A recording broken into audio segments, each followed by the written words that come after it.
Hello friend, তো next video আমি আবার নিয়ে চলে এসেছি বিরিয়ানির। আমার বিরিয়ানির চিকেন কষা রেডি, আর এদিকে ভাতটাও রান্না করে ফেলেছি। আর এদিকে দেখো, হাঁড়ির মধ্যে আমি অল্প করে ঘি বুলিয়ে নিলাম। নেওয়ার পরে এর মধ্যে আমি ভাতটাকে অল্প করে দিয়ে যে চিকেন রান্না করেছিলাম ওটাকে দিয়ে দিচ্ছি। এরপরে অল্প অল্প পরিমাণে লেয়ার করব আমি। প্রথমে আমি একটা লেয়ার করলাম, করার পরে আবার ভাত দিয়ে দেবো পরিমাণ মতো, অল্প ভাত দেবো, বেশি নয়।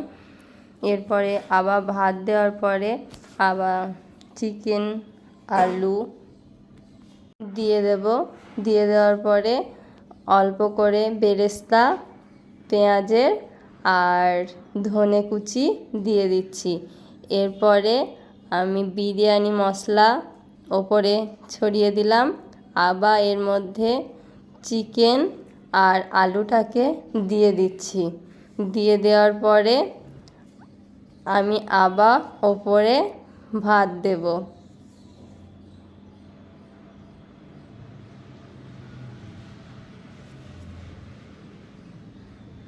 তো এর মধ্যে আবার আমি ওপরে ভাত দিয়ে দিচ্ছি অল্প অল্প করে। এর মধ্যে 3-4টে লেয়ার করব আমি। এর মধ্যে আবার পেঁয়াজের বেরেস্তা আর ধনে দিয়ে দিলাম। দিয়ে দেওয়ার পরে আবার বিরিয়ানি মশলা হালকা করে দিয়ে দিচ্ছি। দিয়ে দেওয়ার পরে এর মধ্যে গোলাপ জল আর কেওড়ার জল, খুব বেশি দেব না, পরিমাণ মতো দেব। আর ওপর থেকে অল্প করে ঘি ছড়িয়ে দিচ্ছি। দেওয়ার পরে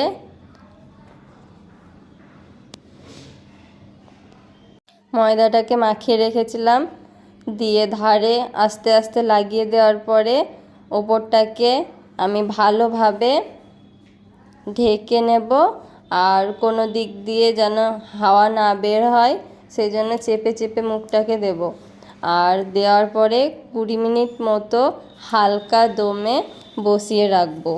তো দেখো, আমি হালকা দমে 20 মিনিট মতো বসিয়ে রেখেছিলাম। আমার বিরিয়ানি হয়ে গেছে রান্না। তো আমি এটা তোমাদেরকে খুলে শেয়ার করছি। তো খুব সুন্দর একটা গন্ধ বেরিয়েছে। আমি ভাবিওনি, এটা আমার ফার্স্ট টাইম বিরিয়ানি রেসিপি রান্না। তো ফার্স্ট টাইমে সত্যি আমি ভাবতে পারিনি মানে এত সুন্দর গন্ধ বের হবে। আর খুবই লোভনীয় লাগছে, মনে হচ্ছে এক্ষুনি খাবো। তো খাওয়ার জন্য দেখো আমি থালার মধ্যে আমি তুলে নিচ্ছি।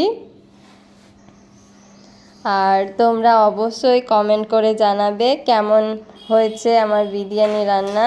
আর তোমরা যদি খেতে চাও তো অবশ্যই চলে আসো। আর এই দেখো একটা লেগ পিস, আর এধারে আমি শসা ছিল না, টমেটো আর পেঁয়াজ গোল গোল করে চিড়ে রেখেছিলাম, এটা দিয়েই খাবো। তো তোমাদের কার কার ভালো লেগেছে অবশ্যই কমেন্টে জানাও। আর এরকম রেসিপি পেতে আমাকে অবশ্যই অবশ্যই কমেন্ট করো, ফলো করে রাখো। আর ভালো লাগলে লাইক কমেন্ট শেয়ার করো। Bye bye.